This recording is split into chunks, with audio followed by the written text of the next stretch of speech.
What's going on, guys? Welcome back to a brand new video. I hope you guys are doing well as we just wrapped up watching Game 7 of the Eastern Conference semifinals, the Milwaukee Bucks taking on the Boston Celtics at the TD Garden. And what a game this was when it came to a physicality standpoint, having to go back to the replay center, the replay monitor, challenges back and forth, just guys hitting the deck. Like, both of these teams wanted it, but it came down to the smarter team, who was getting more quality shots, who was getting timely stops, who had more help, who was more efficient from downtown, and obviously that was the Boston Celtics. And I even thought the coaching was better when it came to rotations and switching out certain personnel. But I really thought this was going to be a better game from what we saw in the first half. This game was tremendous in the first half. I really loved what we were seeing. Giannis was assisting on most of the Milwaukee Bucks points. He was driving down the lane. Drew Holiday and Giannis were thriving when it came to that pick and roll. Giannis flashing when it came to the interior, putting up that push shot. He was assisting. He was rebounding, getting after it defensively. He was scoring at will. It really looked like he was on pace for 30 to 40 points, but obviously he didn't even end up being the leading scorer in this game, which is crazy because in my opinion he's the best player on planet Earth. But I know there's going to be a recency bias and people are going to say Giannis sucks and all that. But you had Brook Lopez, who was killing it in the interior, rebounding the basketball, who was playing solid defensively, using that hook shot when it came to second chance opportunities.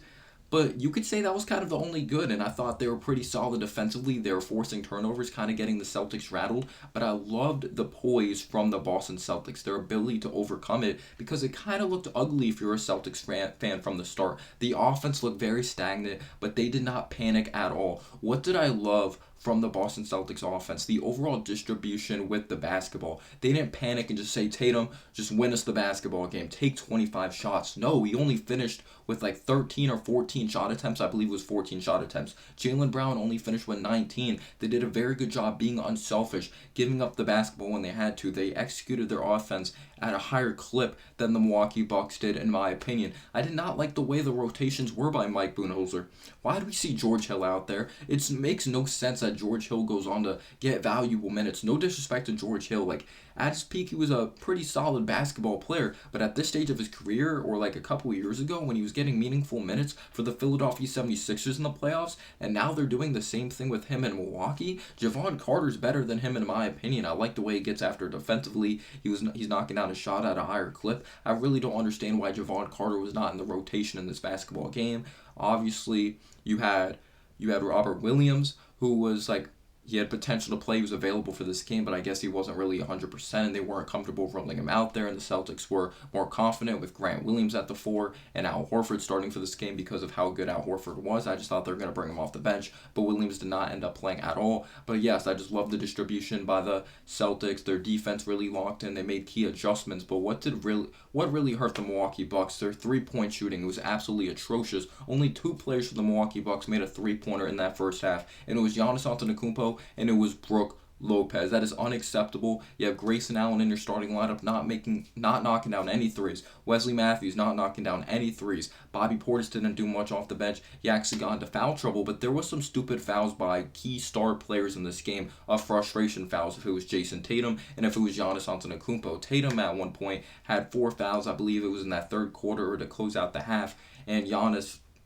was kind of into foul trouble. Portis was into foul trouble. So there wasn't the smartest of basketball, but the Celtics, I thought, became more smart and more disciplined when it came to that second half. But you could tell the Bucks were really missing that shot creation of Chris Middleton in this game. That definitely hurt them in this game, and you saw how much they really missed that, especially because their shots were not falling from beyond the arc. But it was a very close game at halftime. Despite the Celtics having the lead, I thought the Bucks were still going to be able to figure things out, and I was like, there's no way they're going to continue to miss shots from downtown like they were. But in the second half, it was an absolute disaster.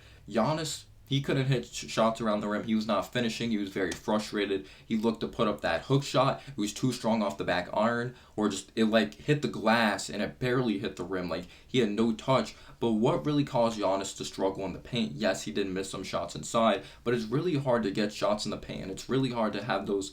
It's going to be hard to get available shots in the paint when your players or your teammates are not knocking down shots from beyond the arc.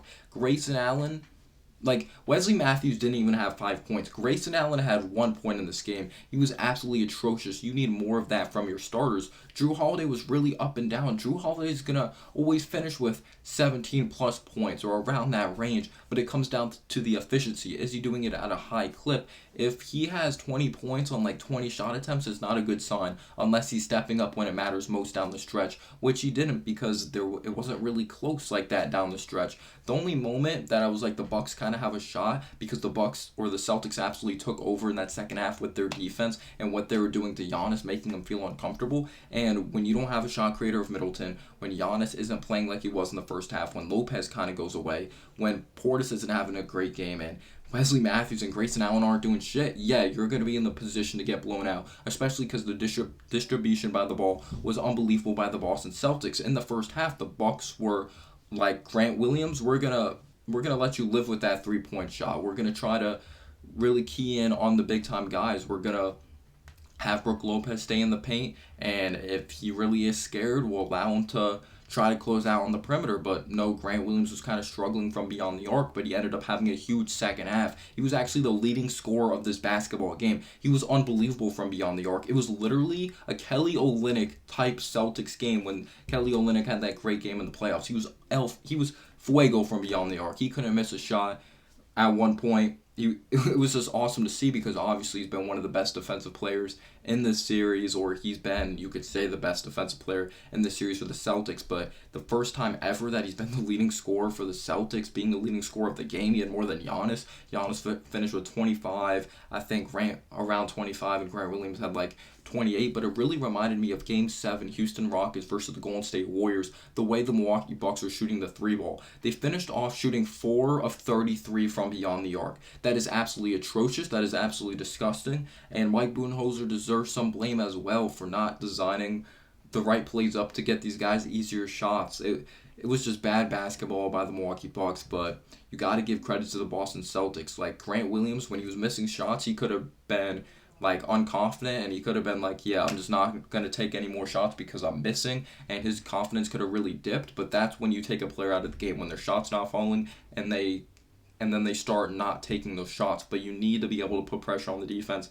Despite being a good, even if you're a good defender, you still got to somewhat put pressure on the defense by taking shots. And Grant Williams continued to take shots. You love the confidence. You love that he got into the Bucks huddle. This dude's confidence is through the roof. His defense, he attempted 17 or 18 threes. He ended up making 8, and those threes he made were really pivotal. But when the Bucks were kind of coming back, or when they had their chance to come back, they just weren't executing. There was a stretch in that third quarter, maybe the tail end of the third quarter, in the middle of the third quarter, when the Celtics were in a drought. They weren't able to score the ball, but the Bucks couldn't execute on the offense side of the basketball at all. Pat Connaughton didn't give you anything. Like, it was just an absolute mess of the Milwaukee Bucks. You missed Chris Middleton, but then you can also say, damn, the Bucks took the Celtics to 7 games without Chris Middleton. They're going back to the finals next year, but Mike Budenholzer has to do a better job. Peyton Pritchard was amazing in that fourth quarter, just hitting shot after shot, like taking any life away from the Bucks. The Bucks continue to play hard, but the Celtics were the smarter team. They knocked down their shots from the outside. It sucked to see if you're a Bucks fan. Great season to the Bucks, but the Celtics are moving on to the Eastern Conference Finals to take on the Miami Heat. Let me know down below your thoughts. Peace out, y'all.